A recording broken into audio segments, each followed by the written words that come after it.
अस्सलामु अलैकुम वरहमतुल्लाह। Sunday comment box के एक नए एपिसोड में मैं अल्लामा अज़हर सईद आप लोगों की खिदमत में हाज़िर हूँ। आज इस वीडियो में कमेंट्स में आप लोगों के पूछे गए सवालों के जवाब देने की कोशिश करूँगा। बहुत ही अहम मसाइल हैं जिन्हें जानकर आपको और मुझे इंशाअल्लाह अज़्ज़ा वजल बहुत ज़्यादा फ़ायदा हासिल होगा। तो चलिए सवालात का सिलसिला शुरू करते हैं। सबसे पहला सवाल लेते हैं इम्तियाज़ मलिक। फरमाते हैं फ़र्ज़ नमाज के बाद आयातुल कुर्सी पढ़ना कैसा है? फ़र्ज़ नमाज का मतलब 4 या 2 रकत फ़र्ज़ हैं या फिर पूरी नमाज, जैसा कि ज़ोहर की 12 रकत नमाज? तफसील से बयान फरमाएँ। फ़र्ज़ नमाज से मुराद फ़र्ज़ नमाज है, मसलन फ़जर के 2 रकत फ़र्ज़, ज़ोहर के 4 रकत फ़र्ज़, असर के 4 रकत फ़र्ज़, मगरिब के 3 रकत फ़र्ज़ और इशा के 4 रकत फ़र्ज़। ये फ़र्ज़ नमाज है। बाकी सुन्नत और नवाफिल हैं।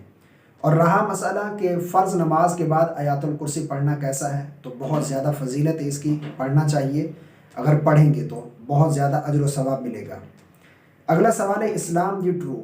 ये सवाल करते हैं कि सजदा सहू जमात फ़र्ज़ नमाज़ों में भी करना है या सिर्फ़ इनफरादी नमाज़ों में?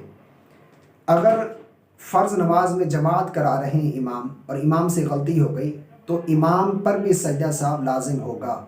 लेकिन अगर मुक्तदी इमाम के पीछे भूल गया तो फिर मुक्तदी सजदा साहब नहीं करेगा, बल्कि अगर इमाम को गलती हुई है, इमाम की गलती हुई है तो फिर इमाम सजदा साहब करेगा। अगला सवाल करते हैं सखी मोहम्मद, शायद यही नाम है इनका। अगर पहली रकत रह जाए, दूसरी या तीसरी रकत में जमात से मिल जाए तो क्या पहली या दूसरी रकत के कैसे पढ़ी जाएगी? सना छूटने वाली रकत बाद में पढ़ेंगे या क्या तरीका है, ज़रूर बताएं। देखें, अगर एक रकत जमात से छूट गई है तो फिर इसका बिल्कुल आसान तरीका है। आप खड़े हो जाएंगे जैसे इमाम सलाम फेरेगा और सना पढ़ेंगे, आऊज़ु बिल्लाह बिस्मिल्लाह पढ़ेंगे, सूरह फातिहा पढ़ेंगे, सूरत मिलाएंगे और इसी तरह अपनी रकत को मुकम्मल करेंगे।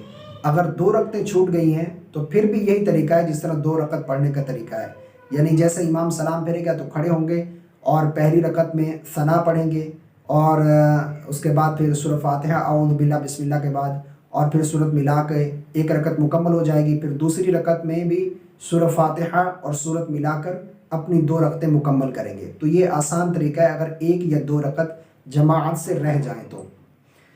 अगला सवाल करते हैं गुलाम मुर्तज़ा। जो शख्स सुबह फजर तक जागता है उसके लिए क्या हुक्म है तहज्जुद की नमाज़ पढ़ने का? बिल्कुल पढ़ सकता है। तहज्जुद की नमाज़ के लिए बिल्कुल सोना, गहरी नींद सोना शर्त नहीं है, बल्कि बाज़ उलमा की राय ये है कि सिर्फ़ जो है वो कमर ज़मीन से लग जाए इतनी काफ़ी है। बिस्तर पर लेट जाए, थोड़ी देर के लिए करवट वगैरह बदल लें, उसके बाद उठकर आप तहज्जुद की नमाज़ पढ़ सकते हैं। पबजी ये सवाल करते हैं, आईडी नेम है इनका। क़ारी साहब अस्सलामु अलैकुम। वालेकुम सलाम। वितर की तीसरी रकत में दुआए कुनूत से पहले बिस्मिल्लाह पढ़नी चाहिए या नहीं? मेहरबानी करके बता दें। दुआए कुनूत से पहले बिस्मिल्लाह नहीं पढ़ेंगे। बिस्मिल्लाह कब पढ़नी है और कब नहीं, इस पर एक मुस्तकिल वीडियो मौजूद है कि नमाज में कब कब बिस्मिल्लाह पढ़ेंगे और कब नहीं पढ़ेंगे। बहरकैफ दुआए कुनूत से पहले बिस्मिल्लाह नहीं पढ़ेंगे। परवेज़ अख्तर सवाल करते हैं क्या रात 12 बजे के बाद नमाज तहज्जुद पढ़ सकते हैं, पढ़कर सो सकते हैं और बाद में फ़जर की नमाज पढ़ लें? परवेज़ अख्तर डस्का सियालकोट से। तहज्जुद की नमाज का जो वक्त है वो इशा की नमाज के फ़ौरन बाद शुरू हो जाता है। जैसे आपने इशा की नमाज़ अदा कर ली तो अब तहज्जुद का वक्त शुरू हो गया। अब चाहे 12 बजे पढ़ें, 1 बजे पढ़ें, 2 बजे पढ़ें या 11 बजे पढ़ें, ये सुबह सहरी का वक्त ख़त्म होने तक यानी तलुए फ़जर तक तहज्जुद की नमाज का वक्त रहता है। इसमें आप किसी भी वक्त इशा की नमाज के किसी भी वक्त आप सुबह तलुए फ़जर से पहले पहले तहज्जुद की नमाज अदा कर सकते हैं। अगला सवाल करते हैं मुस्का बिक, पता नहीं क्या आईडी नेम है शायद इनका सवाल है कि क्या हैज़ की हालत में तस्बीह पकड़कर हम जिक्र कर सकते हैं? बिल्कुल कर सकते हैं। तस्बीह पकड़ना, तस्बीह को छूना, या बाज़ लोग पूछते हैं कि जाए नमाज को छू सकते हैं? बिल्कुल छू सकते हैं, कोई हर्ज नहीं है। और तस्बीह वगैरह पढ़ना, ज़िक्र व अज़कार करना, दुरूद पाक पढ़ना हाइज़ा औरत के लिए बिल्कुल जायज़ है और बल्कि उलमा ने मुस्तहब लिखा है कि वो ये ज़िक्र व अज़कार करके अपने नामा अमाल में नेकियां दर्ज करवा सकती है। अगला सवाल करते हैं एमडी नूरानी। اگر روڈ پر کچھ ملے تو کیا کریں؟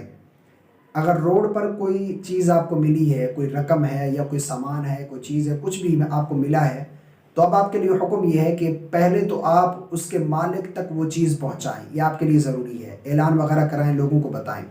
لیکن اگر اس کا کوئی مالک نہ ملے اور آپ دیکھنا یہ ہے کہ اتنی وقت گزر گیا، آپ کو یقین ہو جائے کہ اس کا جو مالک ہوگا وہ اس چیز کی تلاش کرنا بند کر گیا ہوگا، تو اب آپ کے لیے حکم یہ ہے کہ اگر آپ خود مسکین ہیں تو آپ خود بھی استعمال کر سکتے ہیں، وہ چیز جو رقم ہے یا کوئی بھی چیز ہے خود بھی استعمال کر سکتے ہیں۔ لیکن اگر آپ خود مسکین نہیں ہیں تو کسی شرعی فقیر کو آپ وہ چیز صدقہ کریں گے، آپ کے لیے حکم یہی ہے۔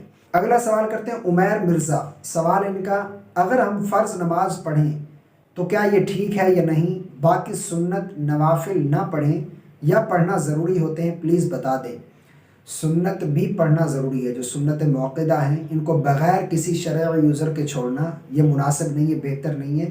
لیکن ہاں، اگر آپ مسافر ہیں، آپ سفر کر رہے ہیں، آپ کو فرض نماز کا وقت مل گیا، آپ نے پڑھ لی، لیکن آپ کو پتہ ہے کہ اگر سنت پڑھوں گا تو گاڑی نکل جائے گی، تو پھر آپ سنت چھوڑ سکتے ہیں۔ اسی طرح اگر کوئی شرعی عذر لاحق ہے آپ کو، مثلاً آپ کی طبیعت بہت زیادہ خراب ہے، تکلیف ہے، آپ کو صرف فرض نماز ہی پڑھ سکتے ہیں، تو پھر آپ چھوڑ سکتے ہیں سنت۔ لیکن ایسا معمول بنا لینا یہ بہتر نہیں ہے کہ ہمیشہ ہی فرض نماز پڑھنا، سنت نماز کو ہمیشہ کے لیے ترک کر دینا یہ بہتر نہیں ہے، مناسب نہیں ہے۔ اللہ سے دعا ہے کہ اللہ ہم سب کو سنت پر عمل کرنے کی توفیق عطا فرمائے۔ یہ چند ایک سوالات ہیں جو میں نے آپ کے سامنے بیان کی ہیں۔ امید کرتا ہوں آج کے یہ تمام مسائل آپ کے بالکل کلیئر ہو گئے ہوں گے۔ دعا ہے کہ اللہ رب العالمین ہم سب کو شرعی مسائل جاننے کی توفیق عطا فرمائے۔ آمین۔ السلام علیکم ورحمۃ اللہ۔